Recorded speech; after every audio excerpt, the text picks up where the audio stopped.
Hey everybody, it's Master Gallengeist here, bringing you my review for the latest episode of Moon Knight, The Friendly Type.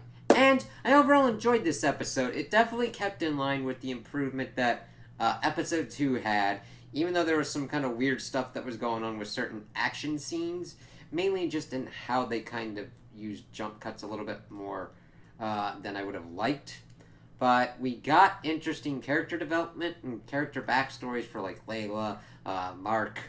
Uh, we got some good lore diving for the Ennead for the Council of the like Egyptian gods, and kind of at least it was kind of an info dump on that front, but at least it played out well enough that it didn't completely come off as an info dump. And Arthur Harrow was still kind of doing his shit. He was more. He kind of did some stuff, but he was still kind of more in the background as things were kind of going on. It's kind of weird. So, we start off and we pretty much get an info dump of what goes on with Layla, but at least it's done in an entertaining kind of way in that she is getting kind of like a fake passport and everything together from this person that's pretty much like mentored her, as we get some information about like how she kind of got into the black markets like antiquities business, as her father was like an archaeologist, and that the lady that's kind of helping her is like talking about how that really wasn't that good of a kind of environment to have Layla in, and that sometimes like past pain should just be kind of left and to not pick at open wounds, as we learned that like something bad pretty much happened with her dad, and she's doing all this kind of stuff to kind of get the antiquities back, but kind of keep some for herself because she needs to pay the bill somehow. But it's interesting because you then get that kind of juggling kind of aspect. It very much gave me kind of like Indiana Jones vibes, where Indy, even though he was going for like the big payday, he would always at the end pretty much be like, it belongs in a museum and it should be shown off. It should be connected with like the people whose heritage it is. But she's kind of got to battle that thing of like, okay, yeah, she's trying to keep these and like return them because, yeah, you go into a country and you're trying to exhume some shit, and then it's like, hey, yeah, you should be like, hey, if I was doing that kind of stuff, I'd be like, hey, just like put my name that I like helped you find it or whatnot, and then show it off in the country that it's it. Not take it back and be like, hey, look at this cool ass thing I found. Yeah, I kind of get that, and I kind of like being like, okay, that's kind of setting up for stuff later on in the episode. It's pretty effective with that. So, we then shift over to Egypt, and we see that Mark is trying to ascertain the whereabouts of Arthur Harrow and where the tomb of Amet is. He, for some reason, is going after these guys to kind of like get that info, because we do see that Arthur Harrow has found it, because we just get this one stupid scene. The Scarab shows him. He's like, we found it. Let's start doing our shit. And it's like, hey, Mark Spector's here doing his shit. He's like, yeah, I'll deal with that. If he's here, I'll probably get called away at some point for something. So, yeah, we're all right. It's like, okay. I mean, I'm glad that it's able to show it, but it's just kind of like a brief scene.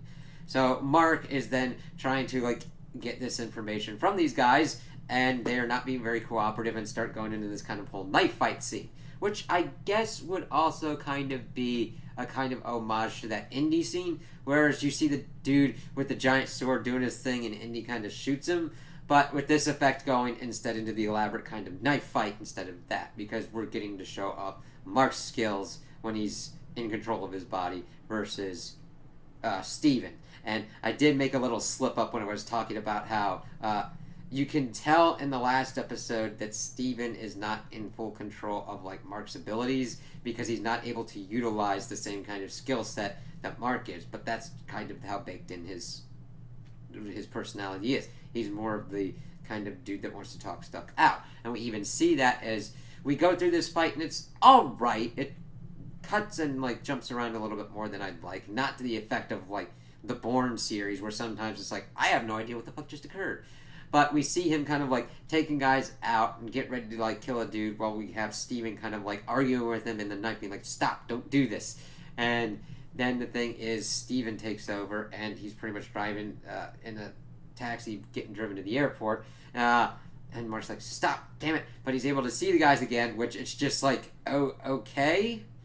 This, I don't mind it. I do like it in how it showcases Mark's just single-mindedness on trying to do this objective for Khonshu. But it's just okay, he kind of let them go, but then he's chasing after him. He gets one dude trying to get in what's going on. Of course, Steven's still kind of arguing with them, but then he kind of blacks out, and then we see that they're two of them are dead, and then one of them is still alive, and Mark's like, Steven, what did you do? And Steven's like, I didn't do anything. So this is setting up the whole thing of another personality within Mark Spector, which isn't that big of a kind of reveal. Granted, it's not really that much dealt with here, but we're just okay, you're two guys here, and you don't know what happened, so that must mean something else is going on. So he's going after the kid, and Khonshu's like, lean him over the cliff, he'll talk. And then he tries to, but then he goes and then pretty much cuts it, and then falls down, and Khonshu's like, I thought he'd talk. And he's like, listen, Mark's like, I don't know any other way to kind of get the information to get to Amit's tomb. And he's like, why don't you talk with the gods or whatnot? That's kind of a bad idea, but I got a bad one too. So he's like, all right, I'm gonna do this. And Khonshu makes a solar eclipse happen with the moon, and then of course this brings apart the rest of the Ennead to bring forth a council, and of course they summon all the avatars of the Egyptian gods to convene and discuss things. It's hey! So we see a couple of them pop up, but one of the big ones is Hathor, who's evidently goddess of music and love kind of stuff going on, and evidently is kind of on friendly terms with Khonshu. She kind of pops up and is like, hey, you're Mark, Khonshu's avatar, right? I'm Hathor's Yatzil. This is kind of getting a little bit weird, so just kind of ease into it and kind of go with the flow. And then we see a couple others. It's 5 in total, 6 including Mark as Khonshu, and he pretty much, they then go into their avatar states. God states. Granted, it's not the show Avatar, but we have the gods pretty much conversing through their avatars, and I do like what was going on with Mark's, of him being Oscar Isaac really sells that the difference between, because he's got to play Mark, he's got to play Steven, he's got to play probably another dude that we're going to have pop up, and he's got to play his Khonshu that we have seen talking throughout, and he does that pretty well. So we see, I believe it's Osiris's one, is alright, why the fuck did you do that shit? And this guy's listen, Arthur Harrow is trying to resurrect Amit, we gotta do this shit. It's alright, fine, let's call this dude in and see what goes on. Of course, Arthur Harrow's then called in and be I'm not doing anything. And Khonshu's fuck you, you're a liar, asshole. And you can tell that Khonshu is on thin ice with the rest of the gods, and he's calling them out, we need to be more involved with what's going on. It's listen, we said to be hands off with humanity, just use the avatars and everything, and just not really get involved. Because he calls them out for being in the overvoid. And I'm okay, I want to know what that is. I want to know why you decided to go with just doing avatars and everything like that, and to not directly intervene with human affairs, because there's a giant purple motherfucking alien that fucking snapped out half of all fucking existence. If that does not call for, I gotta fucking do something, I don't know what the fuck does. Cause there's a baby trying to shock its own ass. And the thing is, there's yeah, you kind of want the baby to learn. However, if the baby has a nuclear capable device that is small enough that it can fit it in a light socket to somehow achieve some kind of fissionable kind of reaction, that's gonna blow up more than just the fucking baby. Alright? That's gonna blow a lot of other shit, and that kind of needs to be fucking tended to. But I guess purple motherfuckers with fucking the distilled existences of certain kind of cosmetological forces, that doesn't fucking rate on these guys' radar. It's Alright. I'm not saying that this is a bad thing. However, it always gets into that kind of point with retcons and like gods because you have to adequately explain why they have not intervened. Now, granted, I do give them enough time to kind of go into that a little bit deeper because they fucking rallied around being like, this Khonshu, Moon God, he fucking did a like solar eclipse. We have to fucking like talk about this because that was just like a little bit like. That's Loki level mischief. Like, I'm gonna hide the sun for like a couple seconds, maybe. You do know that there is a Loki out there petty enough to do that shit. I mean, he's fucking built on that shit. But it's like, alright, that's going on. You got the Celestials doing shit. How are they within the hierarchy of kind of shit? I mean, we do see Khonshu pull off some crazy ass shit.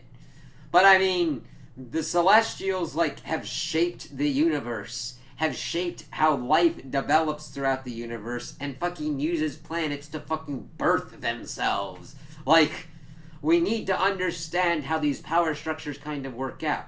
Now, again, they still have the time and the ability to kind of, like, work into that, because usually supernatural and multiversal things can exist within their own pocket kind of things and kind of fuck around and doing their own kind of shit. It's kind of how it kind of works out in the comics as well. So it's not like a giant kind of thing, but it's just like, okay, I want to know why you wouldn't interfere with like these two giant events that have gone on with the Earth, because I don't know about I don't know about like what's going on with what, I don't know about you, but I would think that like they're tied to like Egypt and shit, because they called forth this council thing in the Pyramid of Giza. And we saw that Steven was kind of freaking out about that and being like, hey, this is kind of cool, and nerding out about it. I'm like, shit, I'd fucking do that too. And I mean, granted, it's a big kind of event and everything going on, but you're just like, we need to know why, like, how they kind of rank and what they kind of do. We've got the Norse gods essentially being more along the lines of like they're advanced space aliens. Alright, I get that.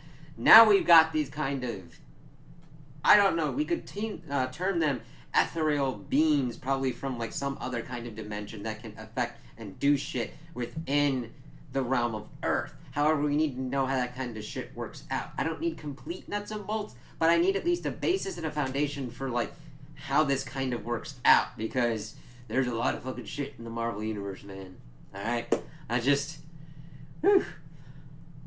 So, Arthur just pretty much, like, denies everything, pretty much calls into question why Khonshu would pick an avatar like Mark. Mark's pretty much trying to deny that because he does say, I'm unwell, but my feelings don't cover into this, and he's doing shit, and he needs to be stopped. And the gods are unconvinced, and just like, fuck, go Arthur Harrow, this is just kind of fucked up, and like, if Khonshu does any shit again, they're gonna like, imprison him in stone, and shit's like, okay, that's kind of fucked up. So, they're pretty much dispersing and doing their shit and being like, I do like that they had avatars from like, all different kind of places and everything, and then Hathor's avatar pops up and like, hey, listen, I'll try and help you. If you're trying to find Amit's tomb, there was this Medjai, dude that pretty much was like tasked with recording that kind of shit. Find his sarcophagi and you'll go for it. That'll probably help you. Alright? Lead you there. He's like, alright, thank you. I was like, alright, that's kind of cool. So he gets out and pretty much essentially starts going on the streets like, hey, listen, I kind of need to figure out where the sarcophagi is. And I'm like, what the fuck are you talking about, man? Bloops out. But then, of course, Layla pops up like, hey, yeah, I'm kind of connected to this shit, so let me kind of help you out with this. I'm like, alright, that's kind of plot convenient, but I know that she's trying to, like, figure out what's going on with Mark. So we go off with them, and we get some kind of pretty much development on their front, so that way we can understand kind of Layla's point of view and Mark's point of view. You definitely really get the point across that Mark does not feel that he's, like, worthy of love, and that he is trying everything he can to, like, kind of protect her, even though he's kind of shitty and doesn't tell her all of the things, because that also pops up as well later on. But they're just going to this Mogart dude who deems himself pretty much philanthropic. fuck me. Philanthropist, who's pretty much also a historian, collecting and preserving these things of art and history throughout the world, which he's booshed. All right, if you would, you'd be like, "Hey, people, look at this. Learn from what's going on here." Not have like some weird kind of like thing that you're doing in your backyard. It's like, all right, cool. But she's running him through like his code name and stuff like that. It's like, all right, well, he's got this sarcophagi. We'll kind of hit it up.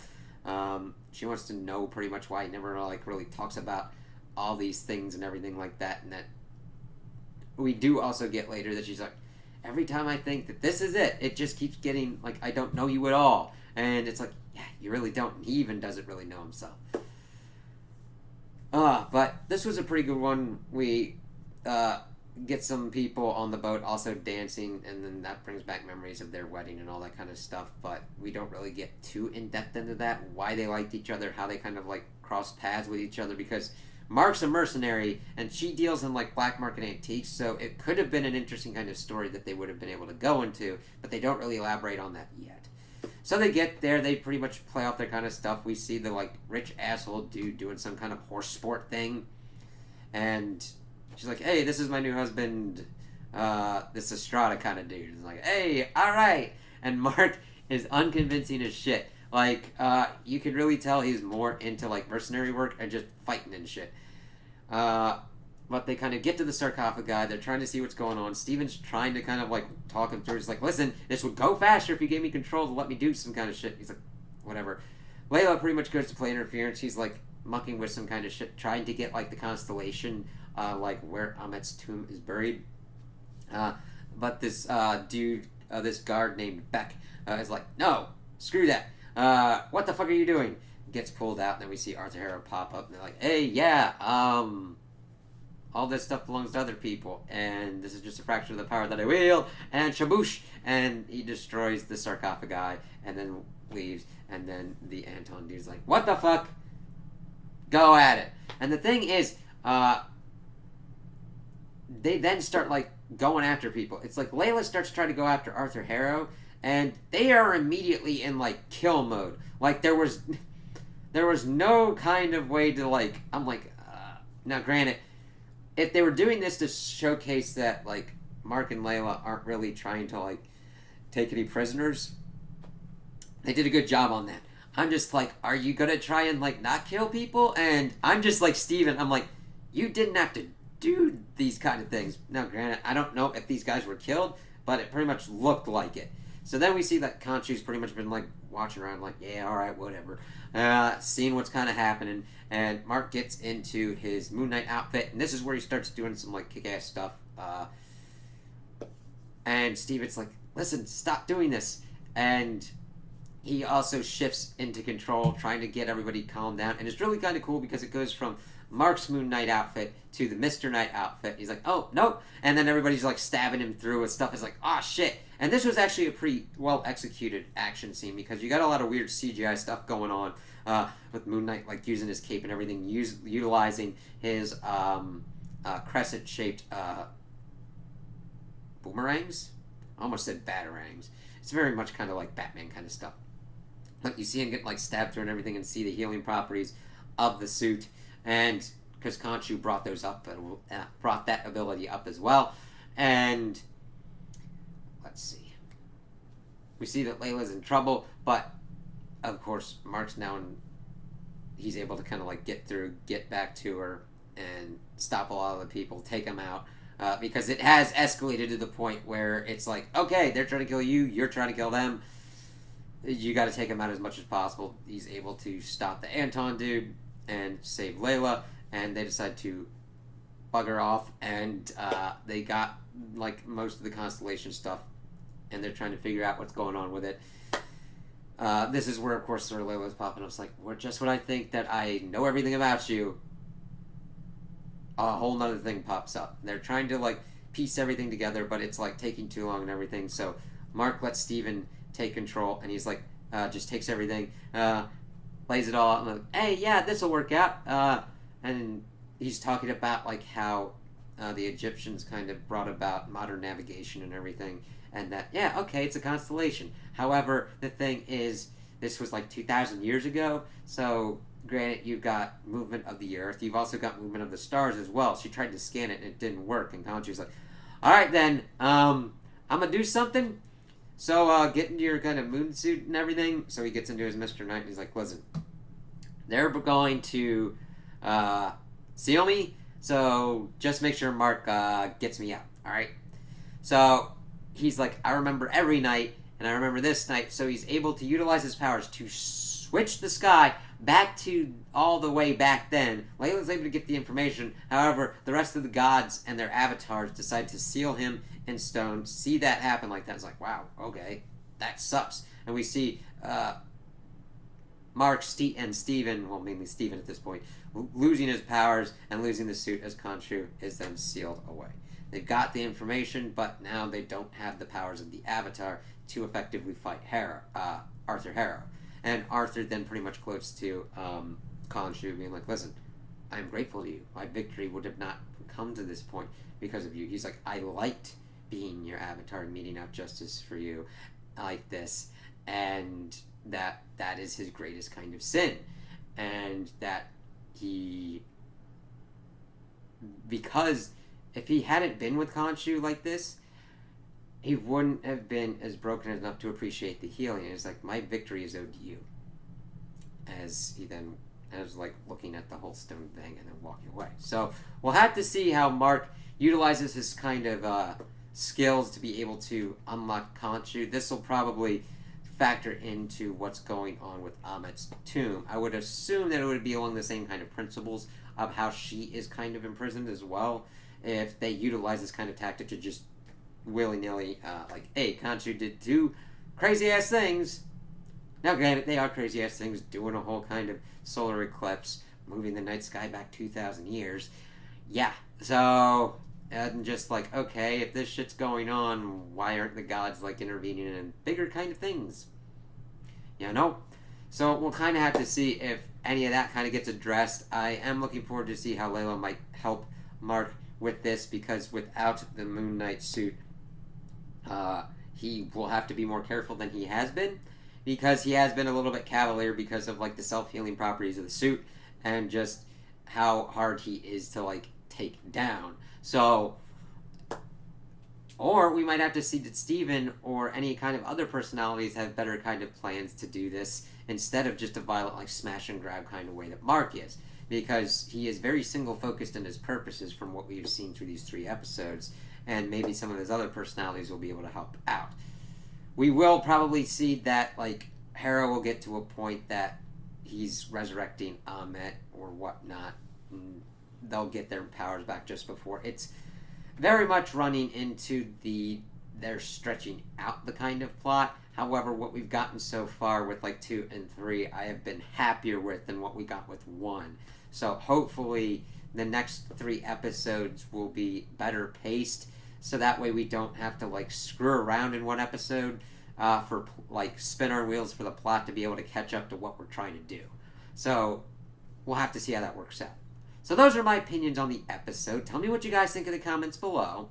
If you liked it, if you didn't like it, if you agree with me, if you disagree with me. Also, like and subscribe, and I hope you have a good day.